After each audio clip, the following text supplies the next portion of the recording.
Thank you, Madam Presiding Officer. It is difficult for me, Madam Presiding Officer, to sit here and to listen to the member on the other side do something that I thought coming out of the campaign season that they would have stopped doing. And that, Madam Presiding Officer, is to continue using misinformation, disinformation, and blatant untruths to try to hoodwink the people of Tobago. I recognize, though, that within a little over a year, those of us in the executive have actually done quite a decent job of developing the island. And as a result, those on the minority are willing to use every trick in their book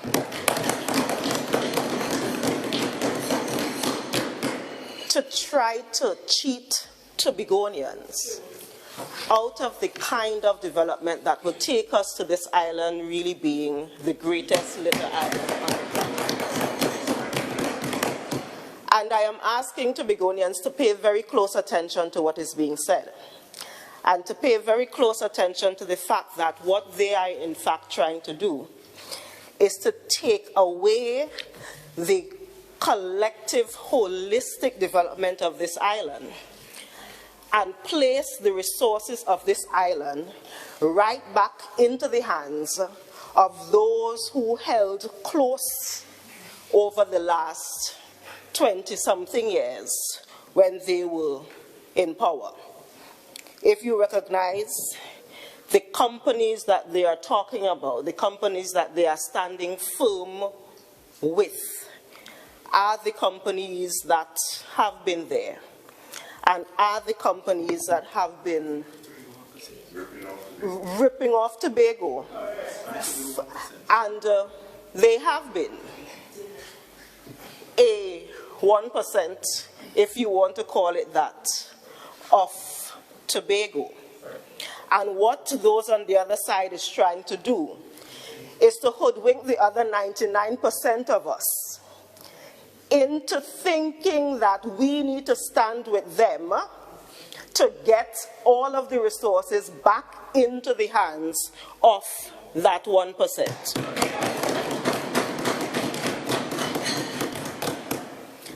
That is not going to happen, Madam Presiding Officer, because I firmly believe, like what happened during January and December of 2021, Tobagonians have sense, and Tobagonians can pick sense from nonsense. Madam Presiding Officer, I would like to take a little bit of time to highlight to us some of the things that the minority leader and the minority council has been trying to say to Tobagonians is not legal, and we're using all of these processes that are not part of what is written on the books, and claiming things like bid rigging and corruption. So let us start, Madam Presiding Officer, with that concept known as bid rigging. Could you please put up? Thank you. I am going to quote directly from the law, and I am actually going to put up highlights of the law so that this is not Dr. Faith B. Israel speaking. This is what the law actually says. Now, what is on the screen there is a portion of the Public Procurement and Disposal of Public Property Amendment Act. Now, it states that bid rigging is collusive price fixing and anti-competitive behavior that is designed to unfairly influence the outcome of a competitive tender process in favor of one or more bidders. Now, I listened to the minority leader on television a little earlier this week. And I heard the minority leader indicate that he had all of this evidence that bid rigging had happened and evidence that corruption had happened. So I was really sitting here waiting to see the evidence that all of this was happening. I am yet to see the evidence that this is happening. But I will go a step further, Madam Presiding Officer, and indicate that if, in fact, what he is claiming is actually happening, that he should not use the cover of this house to speak about it, but he should definitely take all of the evidence that he has, not even outside, Madam Presiding Officer. I am suggesting that we actually hold this sitting right now and allow the minority leader to go over to the police station to provide his evidence of bid rigging. Now, it's important to note, Madam Presiding Officer, that the amended act that I was just talking about, that I just referenced, is actually one of many amendments that have happened to that procurement act. You know what is funny, Madam Presiding Officer? That his colleagues in the government in Trinidad are the ones that actually have this procurement legislature at standstill.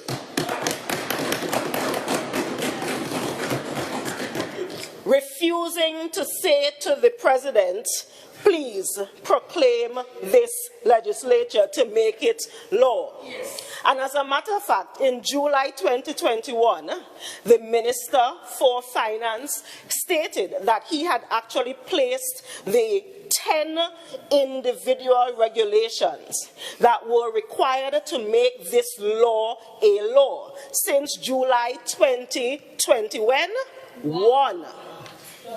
We are now in February 2023, and all his colleagues in Trinidad need to do is to state to the president, we have done our part. We have gone through the entire process. You simply need to put your signature on this piece of legislation and say it is now law. Why have your colleagues not done that, Mr. Minority Leader? That question needs to be answered. Because if we really are part of this entity that wants to follow all of the rules and so forth since 2021, that could have been a law in Trinidad and Tobago. But no, your colleagues are the ones holding it up. Madam Presiding Officer,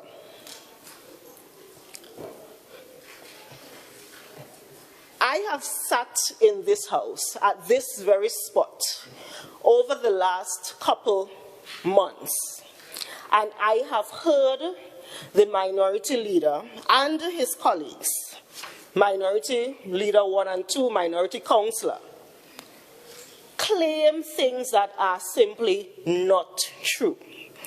And they are trying to use fancy words that are, the aim is to confuse the average member of the public, because the average member of the public does not understand all of this procurement story. As a matter of fact, I did not understand this procurement story up until very recently, because honestly, it is not my field. It is not my expertise. And within my division, the procurement unit does what they have to do, and then the report comes to me to sign off to say, okay, this person is the one who won the process. So, I am going to take a little bit of time, Madam Presiding Officer, to explain to the people of Tobago why you should never, ever believe anything that comes out of the mouth of any of those members on the minority side, because they are trying to hood you. Picture 2, please. I am going to use this document. It is the general guidelines that is developed, created by the Office of the Procurement Regulations. These are the people who should be managing the process once his colleagues on the other side make this the law. So we are going to be pulling from this document. I know that when we bring documents, they ask, by the way, where is it coming from? By the way, it may be worth Mr. Minority Leader to let us know exactly who is the QS you are talking about and the qualifications of the QS you are talking about, so that we are sure that you are actually talking about a qualified person who knows what they're doing and can provide the information you are claiming they are providing. Picture 3, please.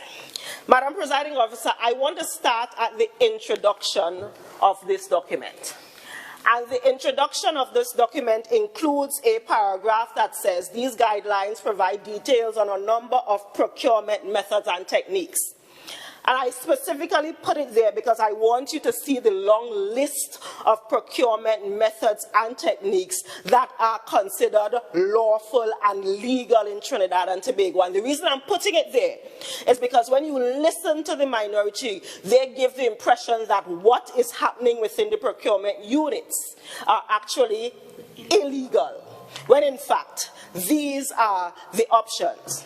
We have open bidding, limited bidding, requests for quotations, requests for proposals without negotiation, two-stage bidding, requests for proposals with dialogue, requests for proposals with consecutive negotiations. You keep talking about a letter that have a certain date. Requests for proposals with negotiations, and others will speak about that as we get to it. Competitive negotiations, single source procurement, and sole source procurement. And I put it up there because I want you to see that this is not from me. I don't really know nothing about procurement. This is from the regulators. And when we follow these guidelines, it means that we are actually even following the rules that his colleagues have not even made the law yet, because heaven knows what they're waiting for in Trinidad. Madam Presiding Officer, let's start with open bidding. Picture 4, please. Open bidding is what I thought of when I thought of procurement. And it actually took a while for me to recognize that this is not the only method of procurement out there, but it is what the minority seems to think is the only method of procurement. And what is that?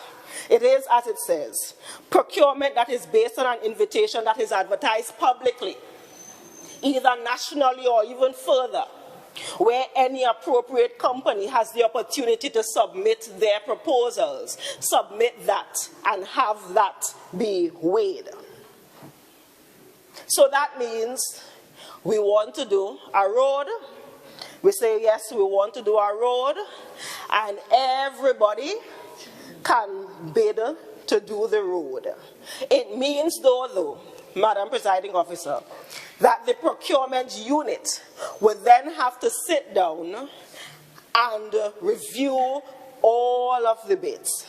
So if 100 bids come in, they have to sit down and review the 100 bids that come in. That is one method, Madam Presiding Officer. Allow me, though, to talk about some of the other methods that are legal and lawful. That other one is known as limited bidding, and that is picture 5. Limited bidding. And I underlined some things in limited bidding because I thought it important for us to review exactly what it says. And again, this is not from me. This is from the regulators. A procuring entity engages in limited bidding when it does not publicly advertise the procurement opportunity, as in the case of open bidding. So it does not publicly put it out for everybody to see. In this regard, invitations to bid are issued directly to a selected number of bidders, either through market research, so the procurement people or whoever look around and say, okay, we want to do this particular thing, let me look to see who are the companies who are doing that particular thing, and let us send the request directly to them. Again, it's not Dr. Faith said that. The regulators. When can something like this be used? One, if the goods, works, or services, by reason of their high complex or specialized nature, are available only by a limited number. So it's only a certain set of people doing it. There is no point in going out to everybody. You send it to those certain set of people who you know are doing it. And B, the time and cost required to examine and evaluate a large number of bids would be disproportionate to the value of the goods, works, or service to be procured. So we're going and do something that costs a little bit of money. It ain't make no sense to send it out to all and sundry and then have to spend a month going through 100 proposals because the thing is only, what, a 50,000 or 100,000 or whatever it is. Whatever it is. And that is a normal, legal method of doing procurement. Or it can be on the other end of the spectrum, and this is one that we talk about all the time. I am so sick and tired of talking about these contracts for these roads, where we did, what is it? Design, build, finance. Design, build, finance. What does that mean? The contractor had to do the design. The contractor had to bill. But most importantly, the contractor had to put out their own money. And we got pay them back after. Long after, because the colleagues of the minority in Trinidad and don't want to give you the money that we're asking for. So we don't have the money.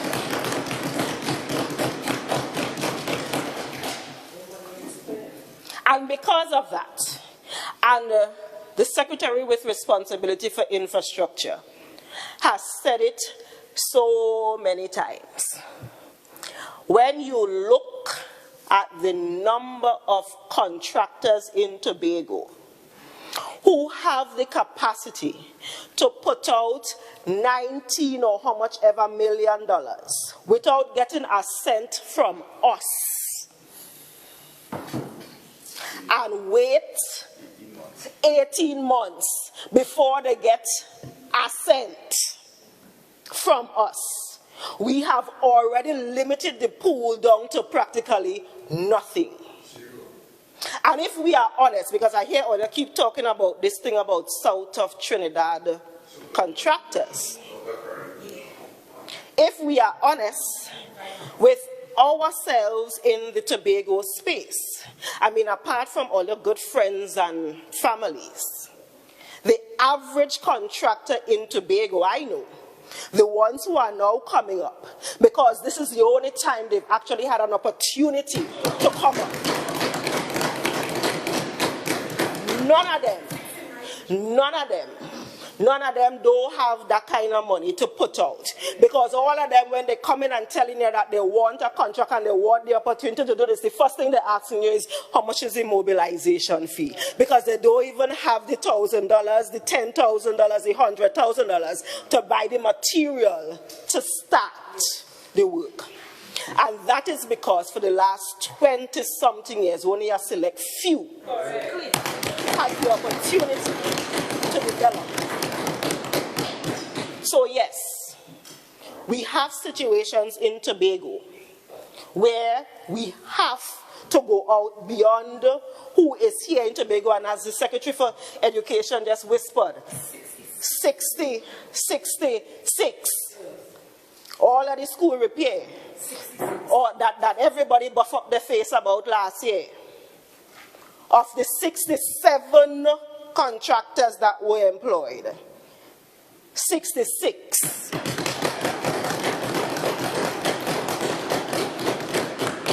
were from right here. And I know, yeah. I want to talk about the one. Don't worry, I got to talk about the one. What is important to note, though, is that again, before in 20, whenever that was, with the whole Calcutta ship, now it just seems like, I mean, you all just have enough sense to not use that word. And 2017, 2020, 2021, when you're making the connection to PDP and UNC, and it's the downright racist nature of your organization, you know what? I would actually have a little bit more respect for them, Madam Presiding Officer, if they said it with a chest. Yes, we're talking race, and we're big and we're bold to say it's race we're talking. Don't try to couch it about south of the Caroni and penal and environs. If you're racist, just be man about it. Be racist. It's okay. Be racist. Be man about it. Don't try to couch it like that. But hey, Madam Presiding Officer, allow me to go on. Picture 6, and I actually would not be very, very long. Picture 6 deals with single source procurement. And there are two types. It is a non-competitive, meaning we ain't going out and asking people for no bid. So it is non-competitive way of getting goods and services. We have two kinds, single and sole. And by the way, having spoken to the Secretary, I've asked the Secretary, what kinds of procurement are used in the division with responsibility for agriculture, infrastructure? I said, wait, are they ever do any sole or single? And the response was, no. So what they were doing was open or select. Open or select. So not even this. But if you listen to those on the other side, and that is why I'm telling Tobagonians, you have to pay very close attention. Do not allow them to hoodwink you. You would assume that what the Secretary is doing is only sole. And he has stood here multiple times and said to the minority leader, you're using the wrong term. You don't know what you're talking about. You keep using, and we are now at the point where we are now convinced that it is not because he does not know, but he's being willful. He's being deliberate, and he's trying to hoodwink Tobagonians. But let's go here. Single source refers to engaging one selected supplier or contractor, even though there may be other suppliers or contractors. Sole source means that that company is the only company that is doing whatever the thing is. So don't even waste your time to say you're going out and ask for other people, because it is the only company, Madam Presiding Officer, that is doing what you are doing. And this takes me, Mr. Minority Leader, to the question that is asked to the Secretary of Education probably 10 times by now. Probably 10 times by now. Today again, we talk about the same story. Today again, hoping that it would stick. But no, we are talking about, remember we said, that of the contracts for the school repair, you may have left, Mr. Minority Leader, through you, Madam Presiding Officer, when we indicated that during the school repair program, there were 67 contractors that were part of that process. And 66 of those were from Tobago. 99.98. Good. And the single contractor that is the Trinidad contractor, and I do not know if it is south of the Caroni or not, but is the single non-Tobago contractor that the Minority Leader keeps asking about every opportunity he gets, is one that fits into that one, which is the sole. The sole select method, sole source. And why is that the case?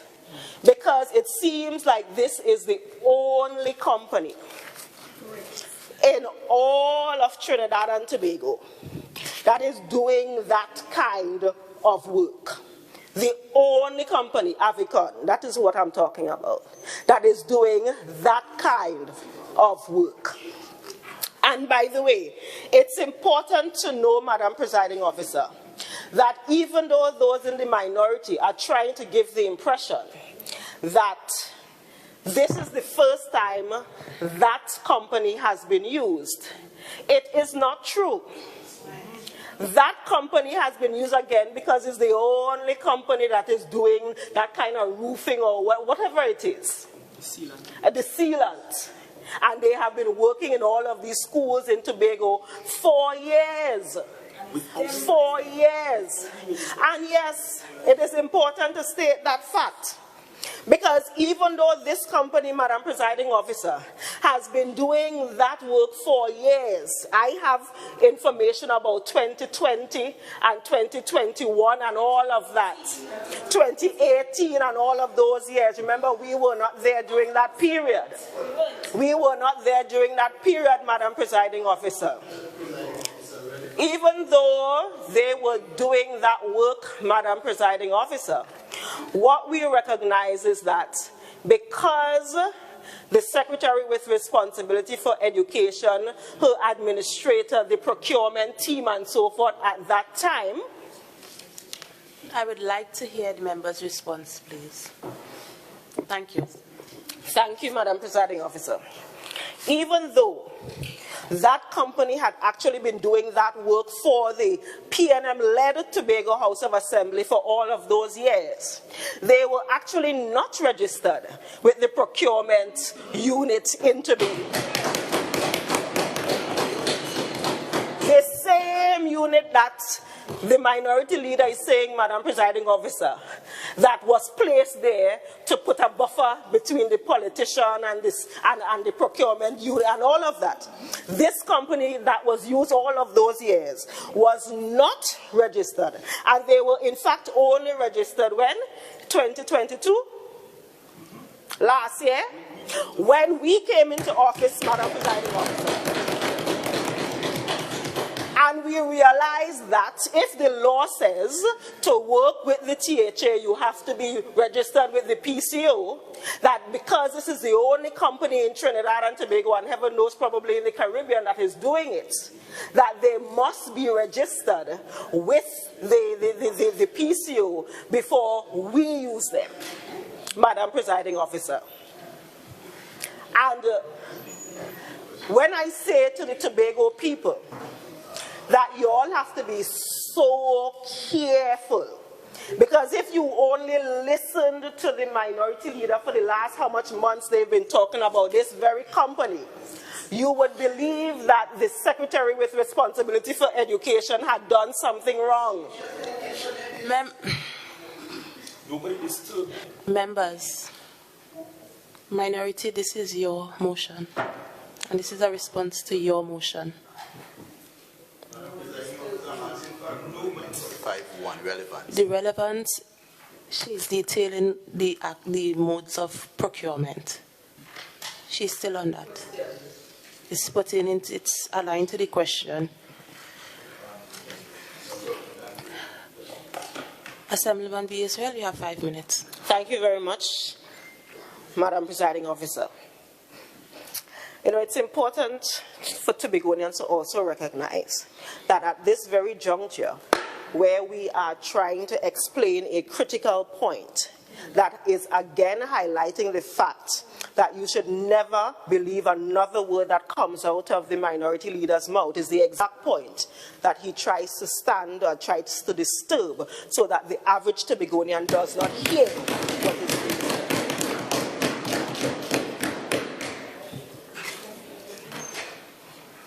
Madam Presiding Officer, it's important to note that what was outlined in this motion, we are yet to see the evidence of the bid rigging.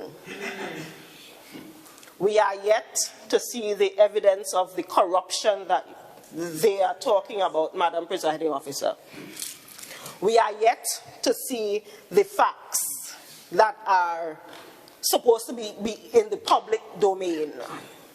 But I will end where I started and indicate to those of you in the minority that if you do in fact have the evidence that you are speaking about, please let us not waste the state's time by sitting here and debating about it. Please let us wrap up the debate now to allow those of you in the minority to walk over to the police station to hand that evidence over to those who can do something even more. Because, you know, if you're talking about public servants, for example, I don't know that we can just decide that we are going to fire a public servant, but can do even more than just that. So, Madam Presiding Officer, I will wrap up by indicating to the people of Tobago that what has been happening within the divisions that we lead is us actually trying to follow the law, and trying to follow even a law that the members on the other side, their colleagues, refuse to make the actual law of Trinidad and Tobago. And because of that, Madam Presiding Officer, we are not going to support this motion at all. Not at all. Because it does not make sense, and we will not be a part.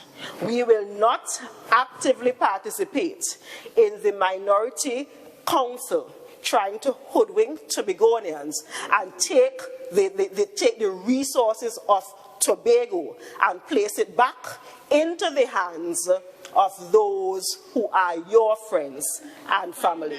Thank you, Madam Presiding Officer.